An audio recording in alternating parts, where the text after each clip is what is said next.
Matahari pagi menyelinap masuk lewat celah tirai jendela kamar sederhana di rumah kontrakan kecil di pinggiran kota Bekasi. Rumah itu tidak besar, tidak cukup untuk dua orang yang sedang belajar membangun mimpi bersama, Raka dan Nisa. Raka bekerja sebagai teknisi AC di sebuah perusahaan swasta, sementara Nisa sejak menikah 2 tahun lalu memilih berhenti bekerja dan mengurus rumah. Dulu ia seorang kasir di minimarket. Mereka hidup dengan pas-pasan, namun cinta dan tawa mengisi ruang-ruang sempit rumah mereka. Pagi itu, aroma nasi goreng buatan Nisa menyambut Raka yang baru selesai mandi. Dengan handuk di pundak, ia duduk di kursi rotan yang mulai rapuh. "Pagi sayang," ucap Nisa sambil menyodorkan piring. "Pagi, Ibu Raka," balasnya, lalu mencium tangan istrinya. Mereka makan sambil mengobrol ringan. Di sela gurauan, Nisa sesekali menanyakan kabar Raka, dan Raka menjawab dengan semangat meski wajahnya menyimpan kelelahan. Namun, di balik semua itu, Raka sedang menyimpan satu kekhawatiran besar. Perusahaannya sedang goyah. Proyek-proyek besar mulai berhenti dan karyawan dikurangi satu persatu. Hari itu Raka berangkat dengan motor tua, melewati kemacetan yang seakan tak pernah berakhir. Di kantor, suasana semakin tegang. Beberapa temannya sudah mendapatkan surat pemutusan hubungan kerja. Ketika jam makan siang tiba, Raka dipanggil ke ruang manajer. "Maaf Raka, mulai bulan depan kita harus mengurangi karyawan, termasuk kamu," kata manajernya dengan nada menyesal. Sedunia seakan runtuh. Raka pulang dengan langkah berat. Di perjalanan pikirannya berkecamuk. Bagaimana ia harus memberitahu Nisa apa yang akan terjadi dengan mereka. Sesampainya di rumah, Nisa menyambutnya dengan senyum seperti biasa, tapi Raka hanya tersenyum tipis. "Kamu capek ya? Mandi dulu, aku siapkan teh hangat." "Nisa," Raka akhirnya memotong suaranya berat. "Aku di PHK." Nisa terdiam, matanya membesar, tapi tak ada suara keluar dari bibirnya. Ia duduk perlahan, berusaha memahami. "Gimana kita bayar kontrakan, listrik, makan, utang motor?" "Aku akan cari kerjaan lain," ucap Raka buru-buru. "Apa aja, janji aku akan usahakan." Nisa mengangguk pelan, hatinya kacau, tapi ia tahu ini bukan saatnya saling menyalahkan. "Kita hadapi sama-sama ya." Raka memeluk istrinya untuk pertama kalinya dalam hidup pernikahan mereka. Air mata Raka jatuh. Seminggu setelah Raka kehilangan pekerjaannya, rumah mereka berubah suasana. Tak ada lagi suara motor Raka setiap pagi, tak ada lagi kisah tentang AC bocor atau pelanggan cerewet. Yang tersisa hanyalah keheningan yang membuat udara rumah terasa lebih dingin dari biasanya. Namun Raka tak tinggal diam.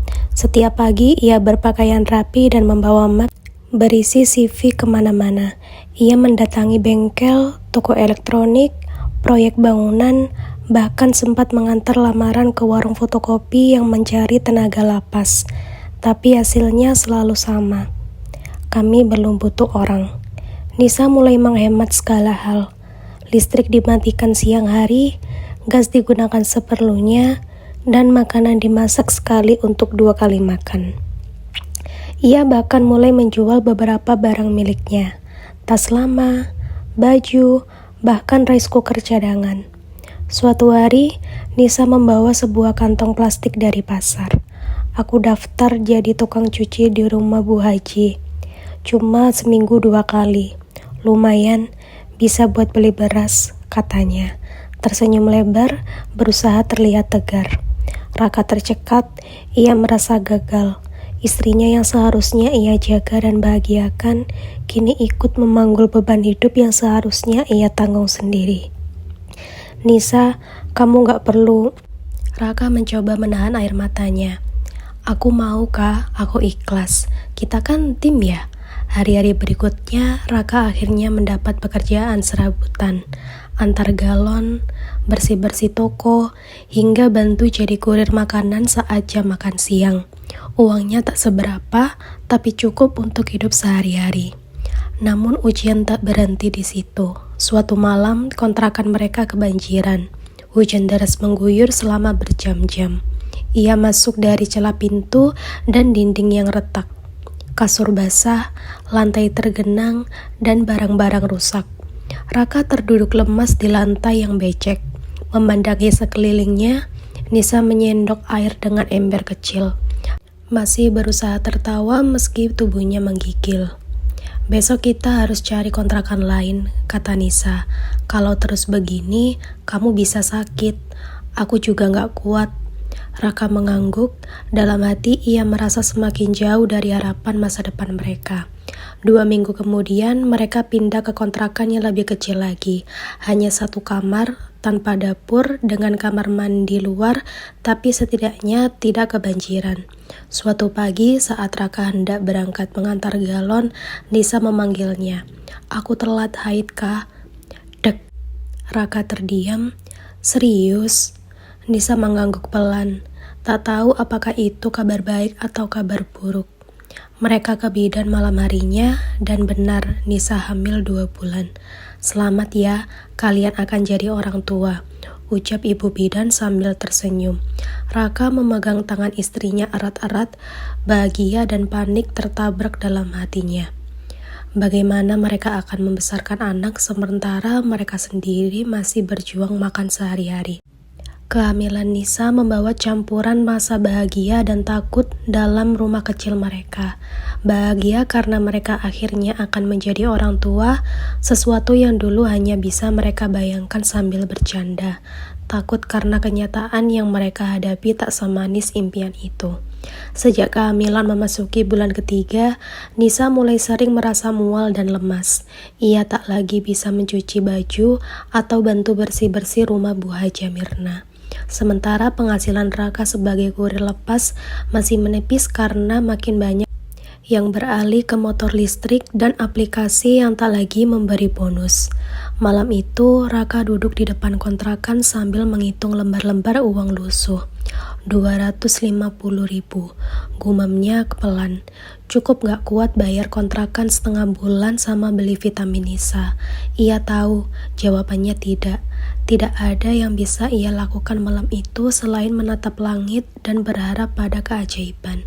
Tiba-tiba tetangganya yang bernama Pak Denny menghampiri. Kak, kamu masih bisa benerin barang elektronik gak? Tanya Pak Denny. Raka menoleh cepat. Masih Pak, ada yang rusak. TV di rumah gue mati total.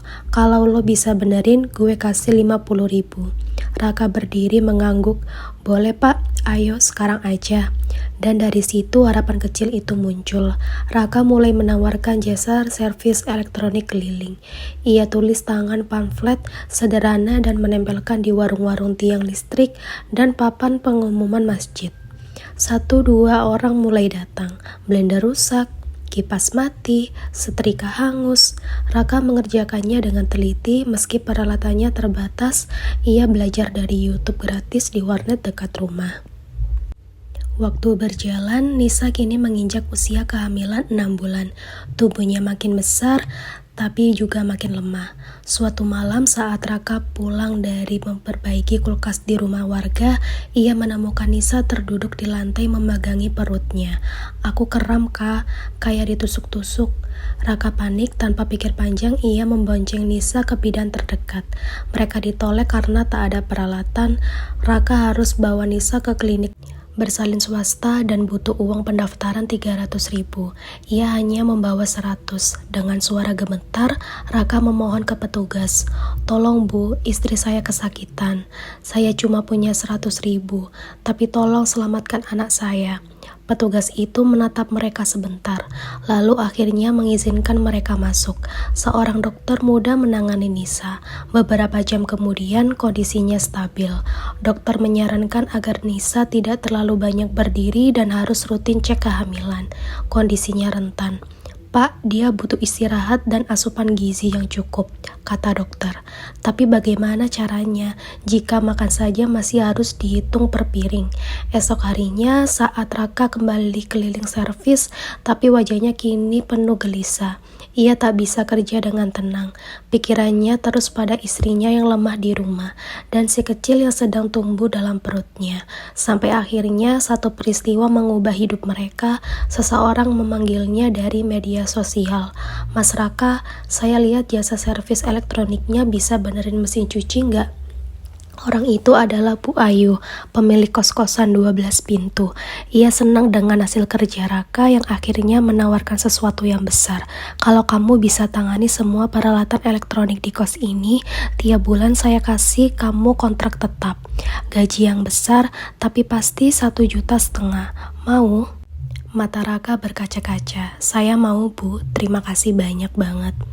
Kehidupan mereka mulai stabil, tak berlebih, tak cukup untuk kebutuhan dasar. Mereka juga menerima bantuan dari warga sekitar, bahkan ada yang memberi susu ibu hamil bekas persediaan.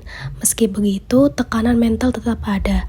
Raka kerap begadang, Nisa pun mulai sensitif dan mudah menangis. Ketegangan kecil sering muncul di antara mereka, tapi setiap malam sebelum tidur, mereka saling berpegangan tangan, seolah mengingatkan satu sama lain bahwa mereka masih di sini bersama. Hari-hari menjelang kelahiran berjalan perlahan, seolah waktu sengaja diperpanjang. Rasa cemas dan lelah di dada Nisa dan Raka. Meski begitu, ada harapan yang tumbuh di antara keterbatasan. Kontrak servis bulanan dari Bu Ayu membuat penghasilan Raka lebih teratur, meski tetap belum bisa cukup. Nisa semakin besar, jalan sedikit saja sudah membuatnya ngos-kosan. Ia tak lagi kuat memasak dan mencuci. Raka mengerjakan semua sepulang kerja, dari menyapu lantai, memandikan istrinya, hingga memasak mie instan dicampur sayur kangkung di pasar. Tetapi suatu malam ketika pukul 2 dini hari, Nisa menggeliat dan berteriak pelan. Ia ketubannya pecah. "Kak, ini waktunya." Raka melompat dari kasur. Panik, tak ada kendaraan. Klinik bersalin Bu Ayu tutup malam itu. Akhirnya Raka menggendong Nisa keluar, lalu menumpang ojek warga yang sedang meronda. Mereka dibawa ke puskesmas terdekat. Proses bersalinan berlangsung sulit. Nisa kehabisan tenaga. Raka menggenggam tangannya di ruang bersalin sambil terus membisikkan semangat. "Ayo sayang, kamu kuat, demi anak kita." Dan akhirnya terdengarlah tangisan nyaring seorang bayi perempuan lahir ke dunia. Mungil dan keriput tapi sempurna. Raka menangis, Nisa pun menangis. Semua letih, semua luka, semua lapar, seolah sirna oleh satu suara kecil yang kini mengisi suara hatinya. Mereka menamai bayinya Alia Zahira, yang artinya wanita mulia yang bercahaya. Bayi itu adalah alasan baru mereka untuk bertahan. Kehidupan tak berlangsung membaik secara ajaib. Raka masih harus bangun subuh untuk servis kipas anginnya rusak. Nisa menyusui sambil menahan lapar. Mereka masih menumpuk utang dan kontrakannya kecil itu belum bisa diperpanjang tahun depan. Namun kini rumah itu tak lagi sepi. Ada tangisan bayi yang menjadi musik harian, ada semangat baru yang menyala saat Raka memeluk Alia pulang kerja. Dan Nisa meski lelah menemukan kebahagiaannya setiap kali memandang wajah kecil yang mirip Raka itu tertidur di dadanya. Suatu sore mereka duduk bertiga di depan kontrakan, menikmati angin semilir dan senja yang merona. "Kita udah sampai sejauh ini ya," kata Nisa pelan. "Iya," jawab Raka. "Dan kita akan terus berjalan bareng sampai nanti." Nisa menyadarkan kepalanya di bahu Raka, sementara Alia menggenggam jari kecil ayahnya. Mereka tahu badai belum usai, tapi mereka juga tahu selama mereka saling menggenggam mereka tidak akan tenggelam. Pesan moral cerita, cinta yang sejati tidak diukur dari jumlah harta, tapi dari seberapa besar dua orang bertahan bersama dalam badai.